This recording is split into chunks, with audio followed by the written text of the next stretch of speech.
Hey everyone, it's time for a Rossifari Podswap! Hello, I'm John Rossi. I'm a touring drummer with a passion for animal conservation. When I'm on the road, I spend as much time as possible visiting zoos, aquariums, and conservation organizations. Now, I want to share those places with you. I'll be talking to keepers, vets, conservationists, anyone who can help me in my mission of connecting my people to animals through their people. Join me on my Rossifari. Hello, hello, hello, and welcome back to a very special bonus episode of the Rossifari Podcast. All right, y'all, I'm going to keep this intro short because the whole point of this episode is that for a change, you won't have to listen to me being a goober on here. Instead, you're going to get to listen to a former guest being a goober, only she's actually, quite intelligent and talented and not a goober at all. Okay, that's a lie. She's totally a dork and a goober, and we love her, but she's awesome and famous, and I'm sure you will remember her episode. But I'm going to be turning this podcast over to our friend Hillary Hankey. Now, Hillary Hankey is obviously an incredible bird nerd. She does amazing training. She does free flight stuff out in Escondido, California. And y'all heard the episode, I'm sure. If not, go back and listen. But I love Hillary. And I remember when she agreed to do the podcast, there were a whole lot of people who were like, whoa, that's impressive. And they were right. She's very impressive. So one of the many things that Hillary does is she hosts her own podcast. It's called the Avian Behavior Podcast, and it's a podcast in which they discuss avian behavior. Probably got that one. But actually a lot of other things too, including leadership and all kinds of good stuff. Hillary's awesome. And I wanted to share some of her work with y'all. So we agreed to do a Podswap. And that means that her episode of the Rossifari podcast, in which I interviewed her, is going to be playing on her channel. And I'm going to be playing this episode of her podcast for y'all. When we talked about doing this pod swap, I instantly knew that I wanted to have her send me this episode because it's called The Whats and Whys of Animal Training Mentorships. And I think mentorship is wildly important. I have lots of thoughts about why mentorship is important and why it should be something we're all doing more in all different fields and not worrying so much about formal education for all of these different fields, says the guy who started a master's program. But anyway, the point is that I'm excited about mentorships. I think they're a great idea, and I think that Hillary breaks this down really, really well. So, I hope you guys enjoy this. Check it out and make sure you go subscribe to the Avian Behavior Podcast after you've heard this episode. So I'm going to turn it over to Hillary now. Catch y'all on the regular episodes. Hey everyone, I'm Hillary Hankey, professional animal trainer and behavior consultant, and this is episode 41 of the Avian Behavior Podcast.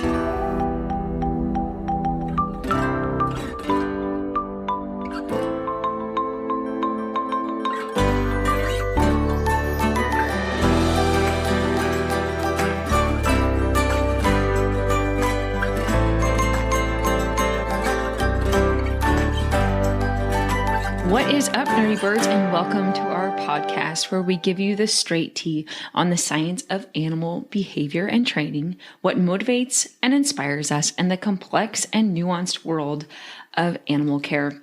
Now, today we're going to talk about mentorships and what it means to be a role model and just kind of seeking feedback. Especially, the first podcast of 2022. Before we get started in that, I just wanted to give kind of a heads up about some of the content that we have coming out in the new year.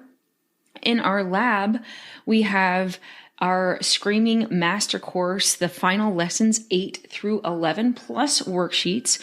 We're going to be talking about setting up a free flight amphitheater program. We're going to be wrapping up our harness training.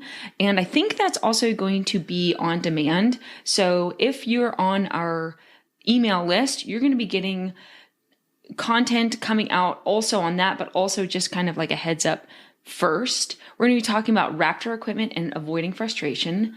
Our February lineup, we have our workshop, which you guys are probably aware of. Y'all are in the know about that. We have our Raptor Care Master Course, Bird of Prey Glove Manners, and this is what I'm pretty excited about. There's actually a couple things. Well, I'm excited about everything, but we're going to be starting up a huge course on parrot species profiles and husbandry guides. So that's going to be part 1. Part 2 is coming in March. And in March, one of the things that I'm really also excited about is we're going to be talking about errorless learning. And then we have kind of in all of that, we're going to have member exclusive Q&As with experts on a lot of things. So we're kind of lining up those. So just kind of wanted to put that out there because I always forget to kind of talk about what's happening in our lab, but then also in our Instagram page. You might have noticed that on Wednesdays we have our lives at 1 p.m. Pacific, so you can put that on your calendar. So we are going to be going in between. We have questions, so you can submit your questions every other Wednesday on your training, whether you just have like a behavior problem or you want some advice on some training. So we're going to do that every other Wednesday. And then opposite Wednesdays, we're going to do like a training session. So we always have, those are going to be kind of short. We do have more in-depth live training sessions, and we're going to do those on Sundays in the lab and then also on Thursday afternoons. So that's all Pacific time, and it's really fun. We have a little chat group, and it's just like a really, it's a different feel than our Instagram, because sometimes we just kind of get pummeled with all kinds of questions, but it's really fun inside the lab, and the chat is just really just kind of open and free flowing. So you can get on our email list, like I said, and get kind of the heads up sooner than later. And we also kind of drip in our other content, like our blog posts. We have some of those coming up, and then our on-demand courses. And we do have kind of secret coupon codes in our email list as well. We've got someone really awesome helping us out on that, because that was kind of dragging for a while because it was all on me to do that, and your girl just doesn't have the bandwidth for everything. So there's that. All right, let's talk about mentorships. And the reason why I wanted to talk about this year, and I'm just going to give kind of an overview before we get into it, because I was listening to some podcasts about burnout, and don't hide the women and children. I'm not going anywhere, but there's going to be some kind of changes coming up. And I was just sort of feeling a little bit exhausted. I know we're all, by week 1, we were feeling exhausted by the pandemic, but just, sort of trying different things to make sure that I'm feeling like I'm fulfilling my purpose, being of service to others, and just as a person, not always putting myself, making sure that I am also taking care of myself, which is just not really something that I'm really good at. And I think that's not specific to me. That's something that many of us struggle with. So that's just really hard. There's so many things that I'm interested in this world. And so it's really hard to step back and be like, hey, maybe you should just rest. And what does rest even look like? So that's just something that I've been kind of on a little tour of the human mind about. And one of the things that I thought was really interesting, something that really stuck with me, is that human beings are not designed to do big things alone. They're designed to do big things together. And there was this quote by social psychologist Jonathan Haidt that I think is just so fascinating, is that we're all 90% chimpanzee, but 10% bee. Chimpanzees in particular are very good at competing with each other. If you watch any documentaries, you probably know that, but not so good at working together as a team. So they can, there's moments of like kindness and showing sympathy, but scientists can always explain those traits in terms of how behavior benefits the individual chimp or its kin. And like chimpanzees, we humans are shaped by individual level forces. So there's some interesting articles that I'm taking this from that I'm going to put in the show notes. Because by contrast, bees are the ultimate team players, one for all and all for one. And they're evolved to bind together for the good of the hive. When a deep connection happens with people, purpose and shared values are great things that happen as well.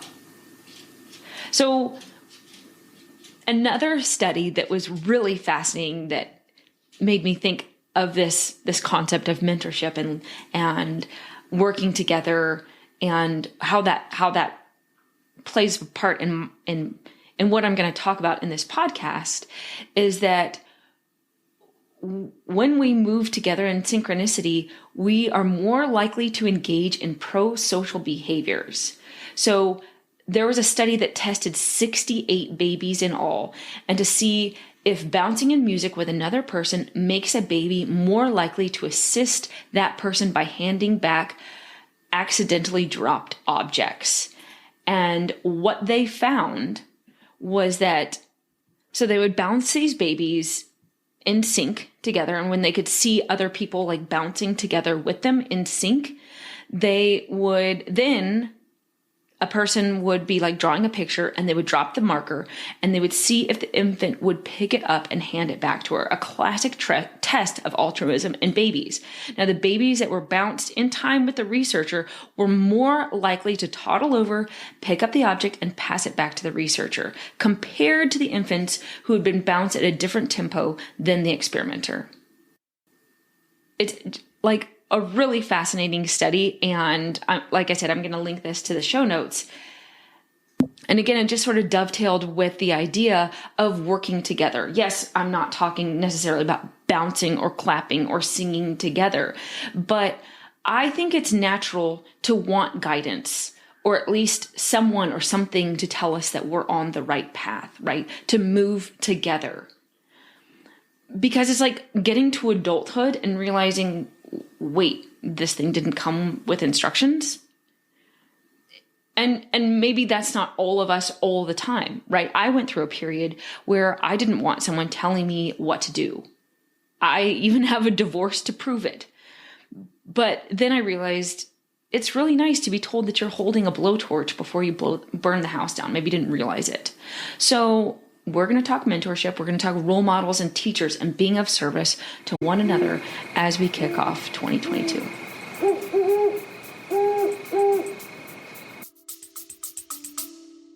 All right, we'll be back after this quick break.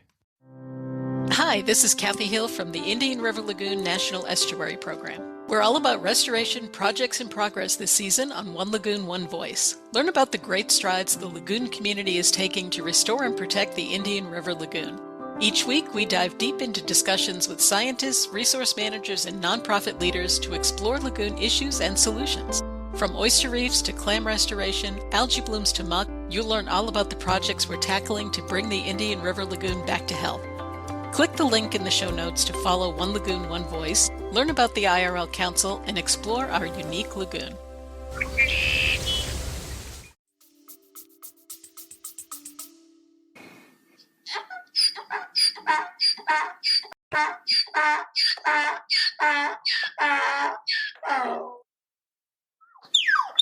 Okay, so today we're going to be talking about mentors, and this is a really important subject for me because this is something that has really shaped my life. So what does it mean to need or want a mentor in the first place?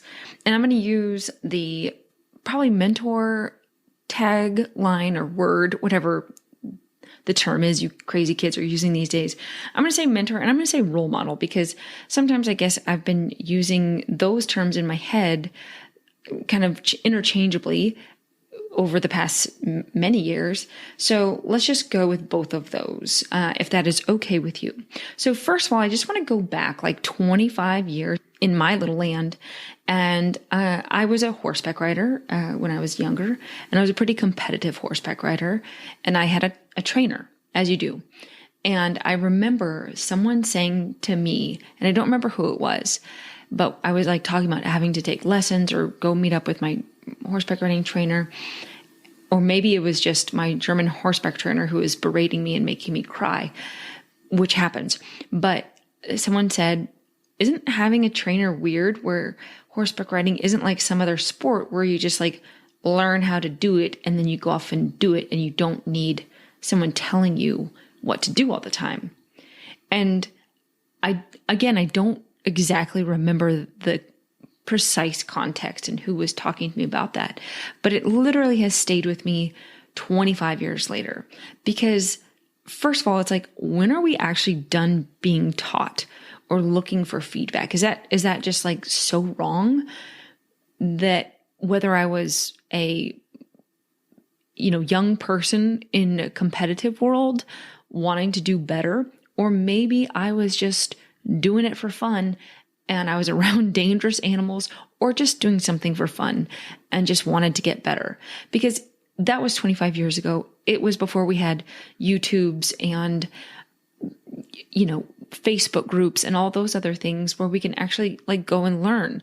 I learned how to swim laps, and I still am like looking up how to do it better. And that's literally just for fitness. So, I'm part of a membership that teaches me how to run better. So I don't know, maybe it's different now than it was 25 years ago, but as someone who is by my very nature just kind of a seeker for feedback, I don't think that looking for mentorship or a role model is a sign of weakness by any means. Not only that, but then this was kind of my next thought, is that it may not be a necessity.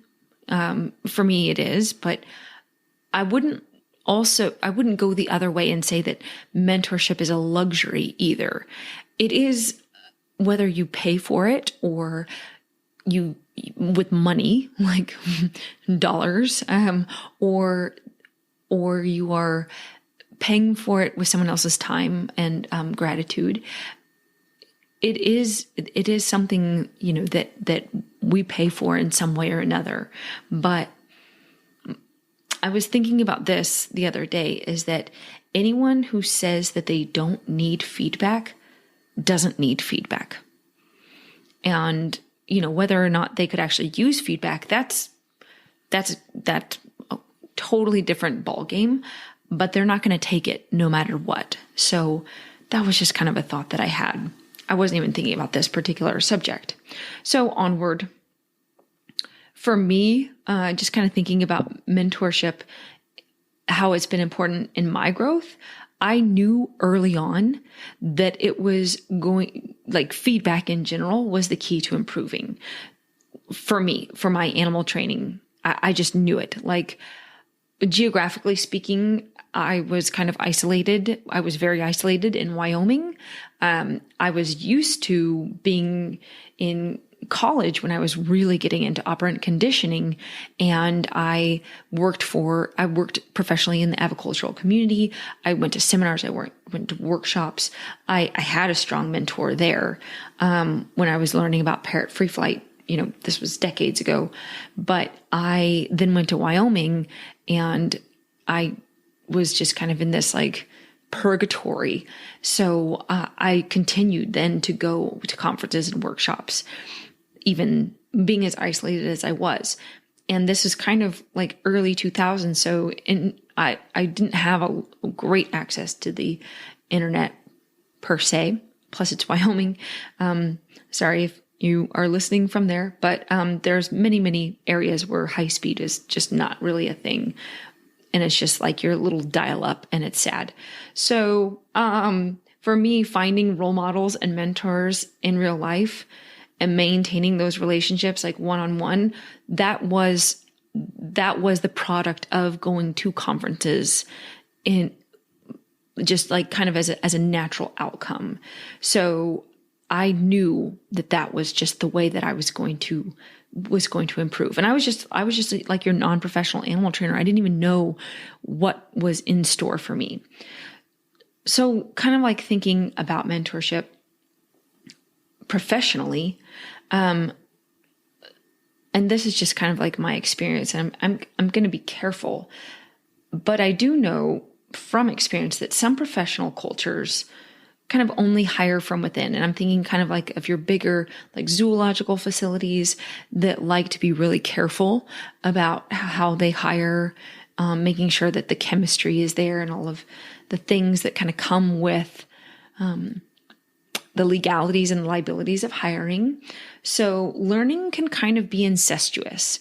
And what I mean is that, yeah, you have to hire someone who is prepared to work their way up from the system of kind of an unskilled labor job, and then, works their way into the system. And this is not the way it always works. I have seen this quite a bit, but it can be a very insular community in some of those professional cultures. And so people kind of stick with what they know, and they become uncomfortable with outside ideas, outside information. And I say this with very painful experience on my end. The injection of new ideas and different ways of thinking is really hard. And so it doesn't lend itself well to constructive feedback. Again, my experience. For me, I kind of felt my own skills really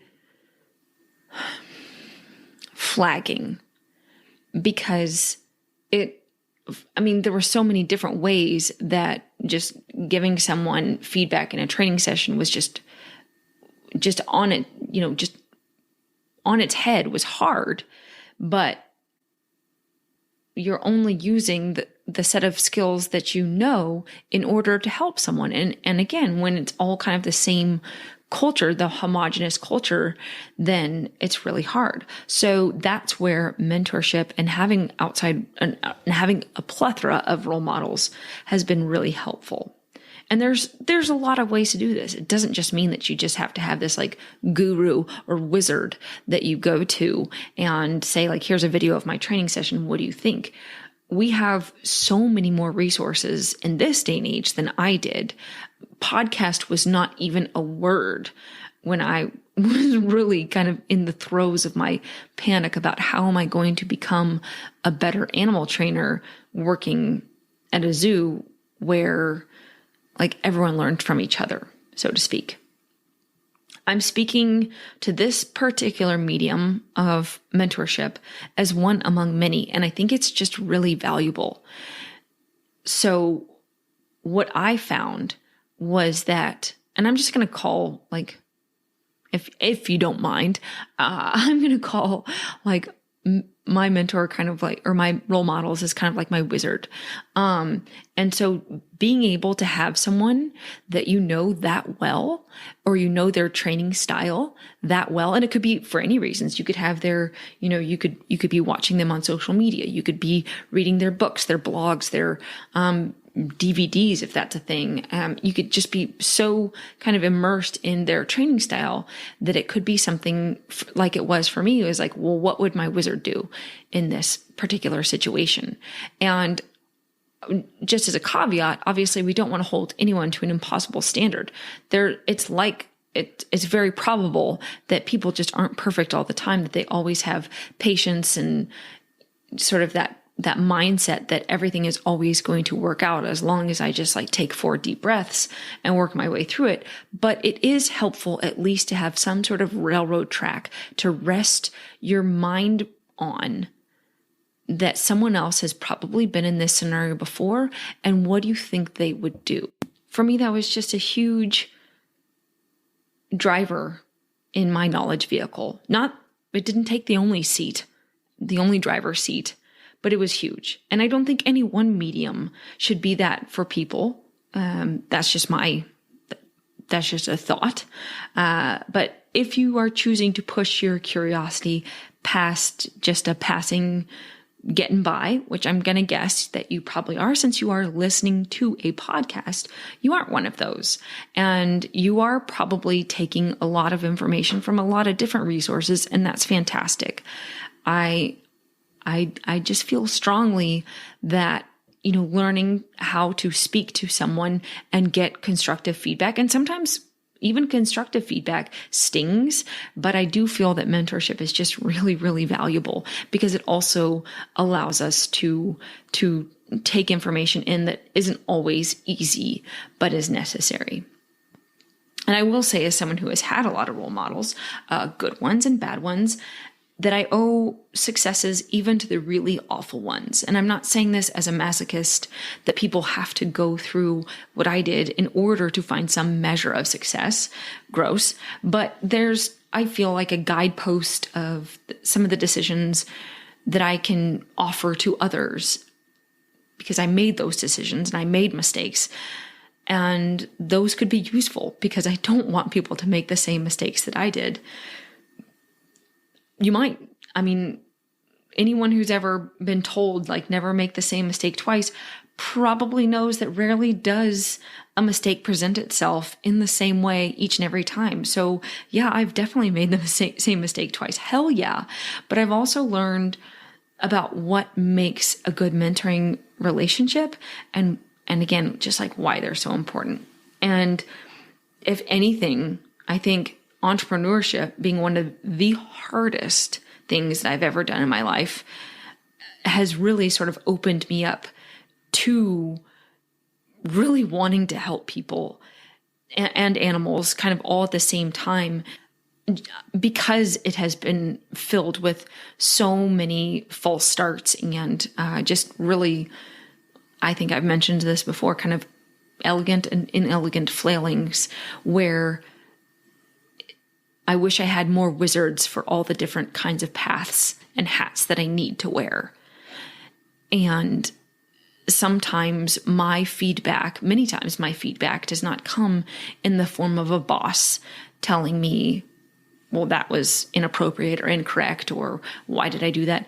It comes in the behavior of my animals, falling apart months possibly down the road from a mistake, a decision I made, or it could have been days or weeks or hours later.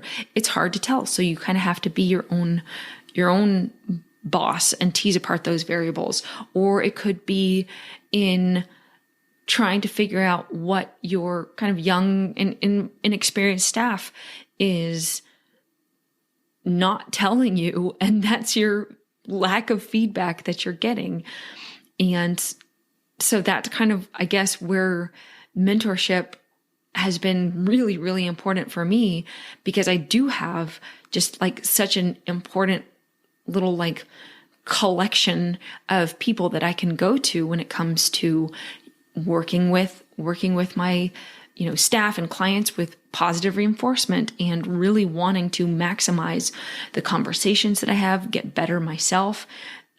As I said at the top of this, I am a seeker. I want to improve and I want to optimize the parts of me that I really want to help people.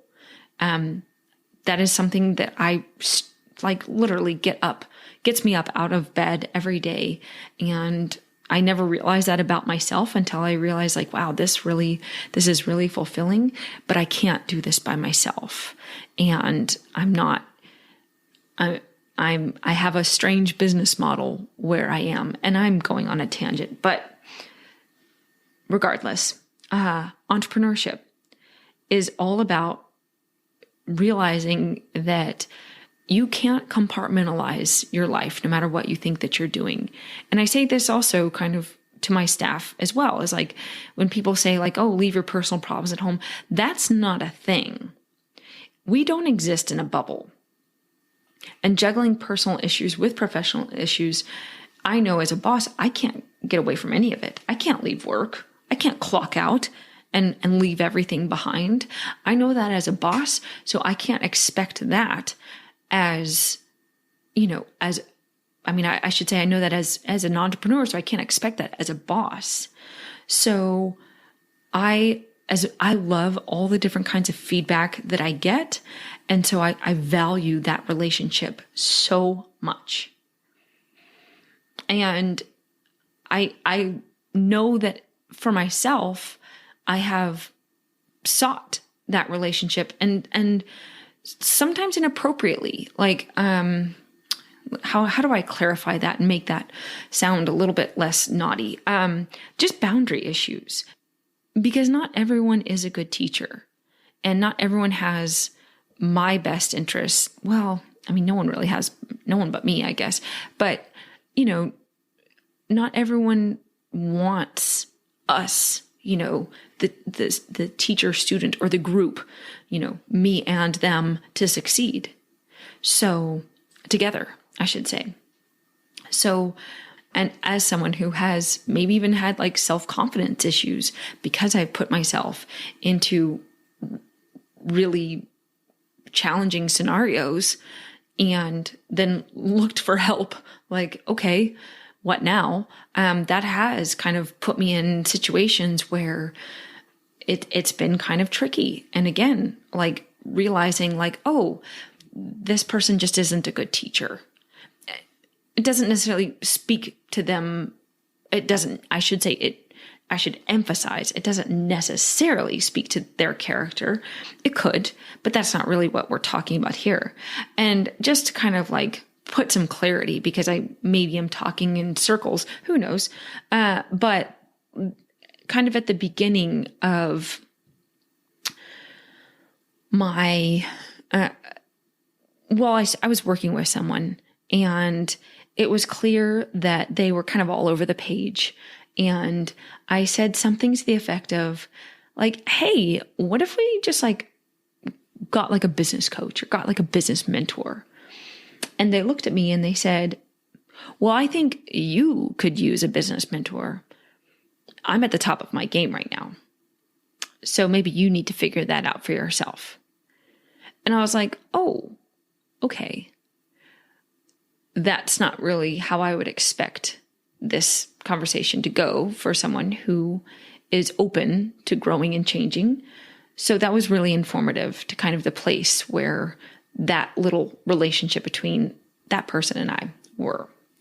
So that's kind of what I mean when I'm trying to be respectful, that they're being careful of boundaries as well when you're looking for someone who you want feedback from.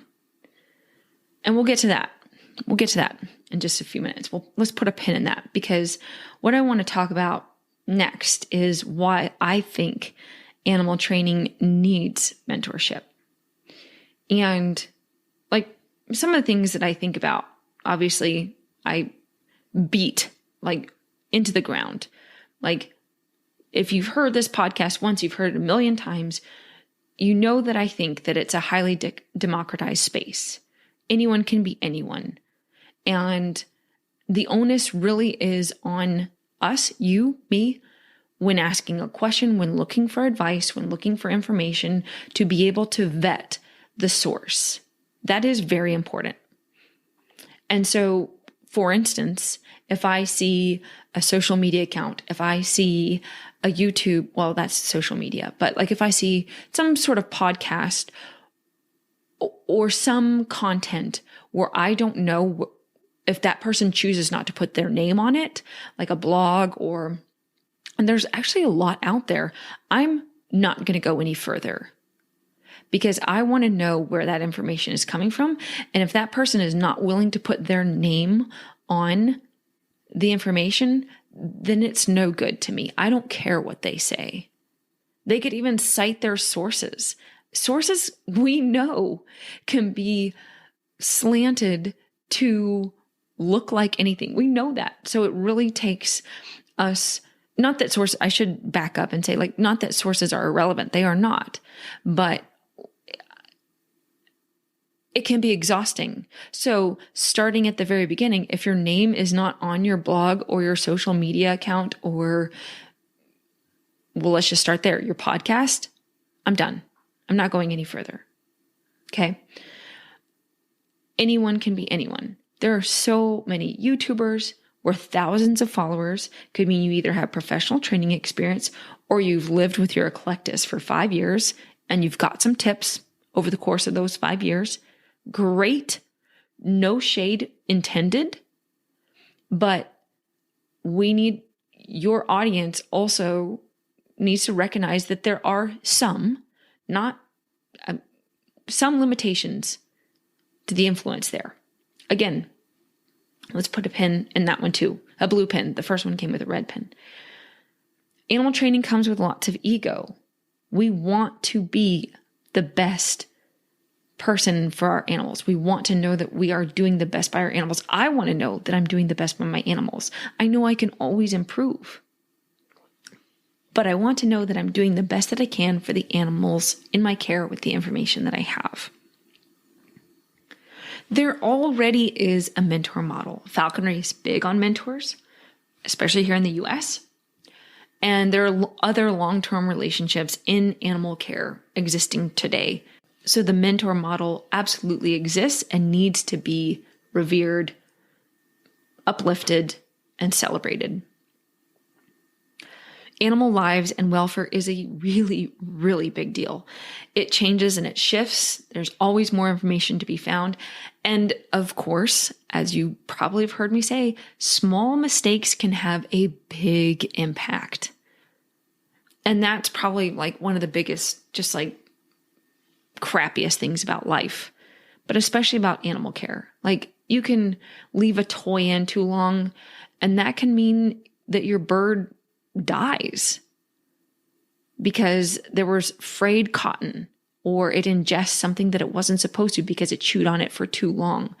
And it can just be a dumb mistake, but that is life, and it sucks.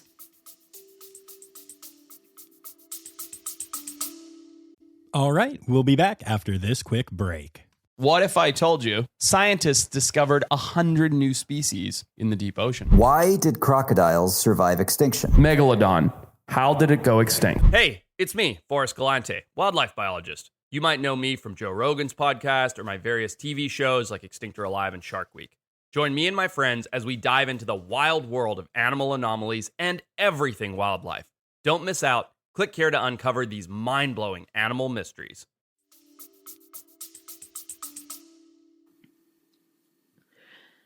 I feel like having someone that you can trust, that you can call on for your questions, is just one of the best things that you can possibly think of.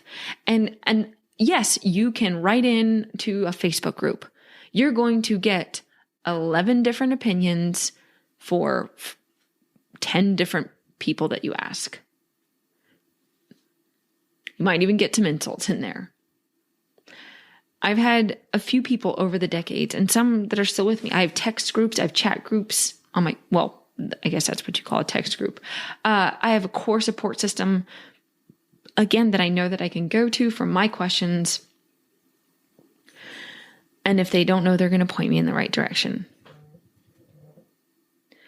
But one other thing that I've noticed, and this has just kind of been special for me, that maybe it's rare to find someone who is generous with their information. And that's something that we should also revere. Because when you hear someone like on a podcast, no irony intended. I'm not talking about myself, but someone who has a podcast being like interviewed or just putting out content or even taking your call. That is really special. And the reason why I'm saying this is because this is why I was like thinking about this recently. Is just, I asked a friend if they wanted to talk on the podcast about falconry, because this person had been so generous with their time.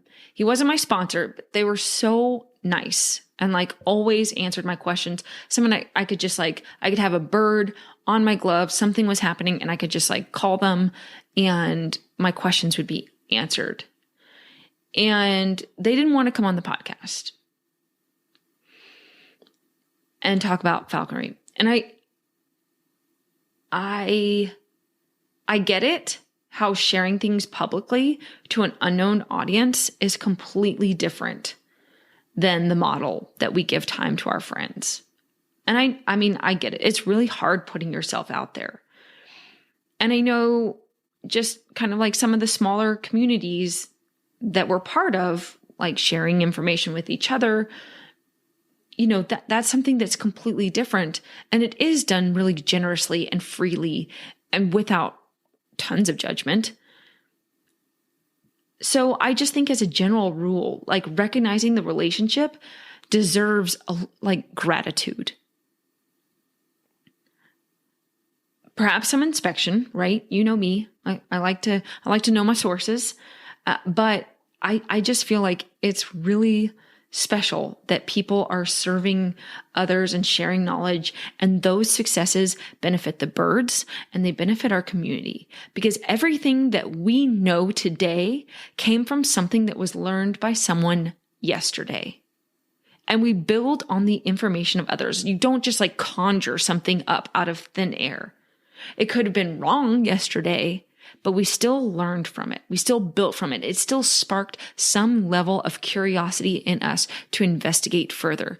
And that is why it's so important for us to recognize those things. All right. Okay. Let's go back to our pen. What are we going to look for in our role models and our mentors? Now, these are my personal thoughts. I have standards. They don't have to be your standards. This is what I look for. As you probably recognized earlier, I am a seeker, like I said, but I've made some mistakes too. So, but I do have some thoughts about some of this kind of stuff. So I think it would be helpful, like I mentioned, is to have someone that lets you in so much in their own way. Again, it can just be content that's put out there that when you get in a bind, you can think, what would my role model do?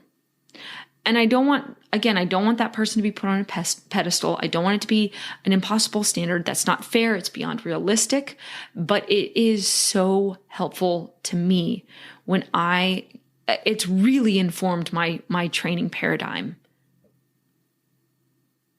And so if that means you're consuming information, and in consuming information, you're not just pulling, it doesn't mean that you're just pulling from one person only, but you are measuring the kinds of information that you're getting and how it kind of matches up and compares with the most important, like the most valuable information that you have.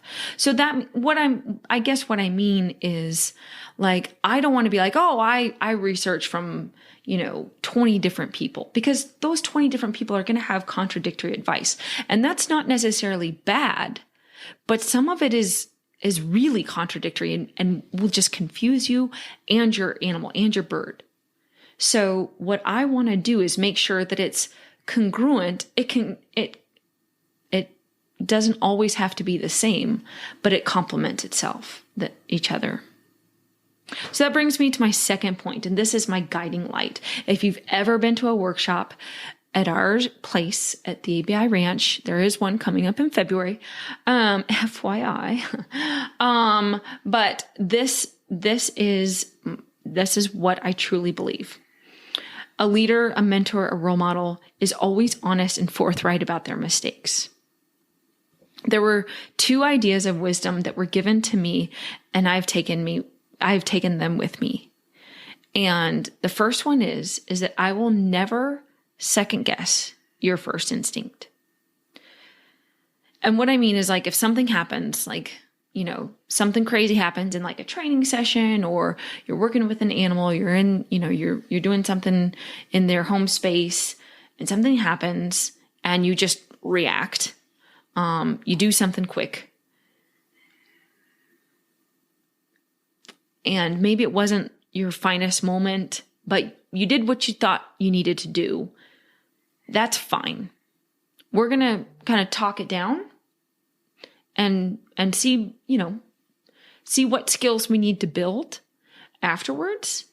But it's not for me to criticize that. Your first instinct is always the best you did with the skills and the information that you had at the time. And the second one is that no mistake you can make in training birds is one that I haven't made. If we are learning to lure fly, and we're worried about beating the bird or getting tangled, or we're falling over, we're worried about fly-offs, I've done it all. And that was also an idea that was given to me by one of my teachers. And it was the most amazing gift, because I can't shield you from all of your mistakes, past and future, but I can be there with you and I can help you through them. And to me, humility is so powerful, and you just don't see it enough. I'm not going to sit there on high and lord over people as if I never, ever make mistakes, and I always have the presence of mind to do things perfectly the first time through. Those are two kind of my big ones in a role model for me. Number 3, recognition that everyone, including your mentor, is still growing. Everyone is still changing. Everyone is growing. They may be growing in a different direction. You could be growing together or away from each other. If your mentor seems to be staying the same, maybe you need to outgrow them, and that's okay. It's okay to eclipse someone. Relationships don't have to last forever. And I have several. I have a few people that just aren't in my life anymore that provided a really valuable service for me. I hope it was reciprocated, but I don't know. They taught me so much, and their service was so valued in that capacity. And a lot of it was about, I'm speaking specifically about animal training, about bird training, but, and then the relationship just went away. It outgrew the moment, and it's fine. So I feel like we sort of hold on to some relationships and some ideas of what people are, even though they change or they grow at a different rate or they grow into a different direction. And we feel like they need to be something that they're not. Speaking of humility, a role model for me knows their limits. They don't have to know the right answer. And if they don't, they say it. If it's not in their wheelhouse, that is okay. And to that effect, a mentor for me, and I've said this before, it doesn't have to be someone who's like a high profile professional. It's important, again, to recognize the limits of someone's base of influence, but it doesn't mean they have to be an expert on everything or most things or a lot of things. My free flight mentor was someone who had been doing it long enough to know what worked and what didn't. It wasn't like he was out there like teaching courses. He was just really enthusiastic, and he had the personality to help me understand calculated risks. That was it. It's amazing. He's still my friend today. It's understandable that people want to hitch their wagon to a person or an organization, a personality, an idea. But for me, I'm more interested in values and missions and ideas of the future. So I can see where it's kind of sexy to want to call a certain person or organization a mentor, but that's not, for me, what's the most important.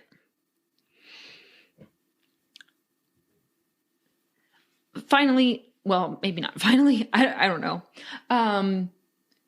What does your mentor want out of the relationship? Because remember, they're taking time. They are putting themselves out there.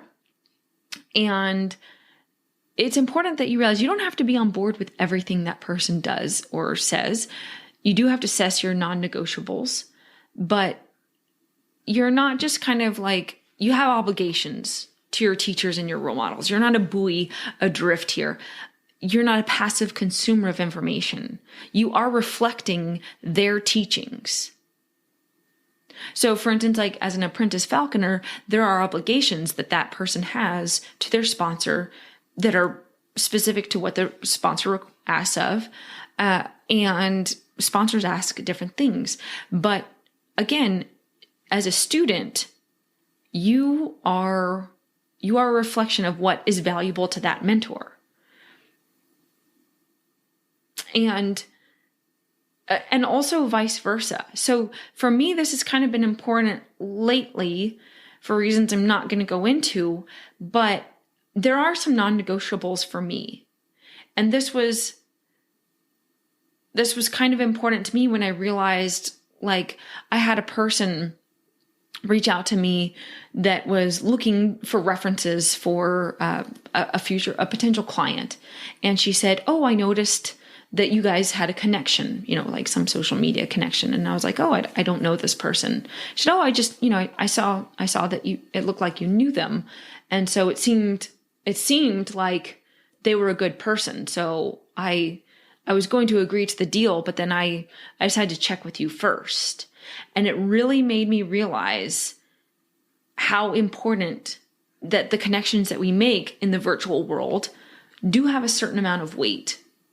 And we may only know a person by what they post, and that's a very carefully curated version of themselves. But we are putting out a message to others too. And there's that kind of back and forth about mentorships and role models. And finally, just kind of going back to what it means, I guess to be human. People have different faces, and that's okay. Everyone has a different idea of who you are based on the context that they know you. We emphasize different qualities of ourselves based on the audience that we're around. And that is what it means to be human. And our role models are no different. So it's important not necessarily to hold them to an impossible standard, but just kind of, again, thinking about those connections. Remember that others will judge you, and you can judge others by the company that they keep, and rightfully so. All right, I got to land the ship. So I hope it is evident, perhaps it is, because I tend to repeat myself sometimes when I'm really excited about things, that role models to me are really important. And it's something that I take very seriously. And growth, seeking, understanding, and optimizing myself are also things that I find really valuable and worthy of my inquiry and inspection. It doesn't necessarily have to be the same for others, but when it comes to animal care, animal training, animal behavior, that is something that I think is even more worthwhile than just say, like, okay, I'm, just going to learn even more about entrepreneurship, although that is important because I'm taking care of people's lives. But still, it's important to me because I want to keep doing this, and I want to keep doing this really well, and I want to keep doing it better tomorrow than I'm doing it today. So if that means being humble and realizing that feedback is one of the most important components, if not the most important components of growth, then that's what I'm going to do. So if you are, I guess, looking for role models and mentors in your life, I think the best thing that you can do is also look at, like, how in finding someone to teach me, how can I also be of service to them? Because that's a really important part of kind of a give and take relationship. All right, we've got some great things in store for 2022, and I couldn't be more excited to come to you in this podcast space with some really awesome ideas.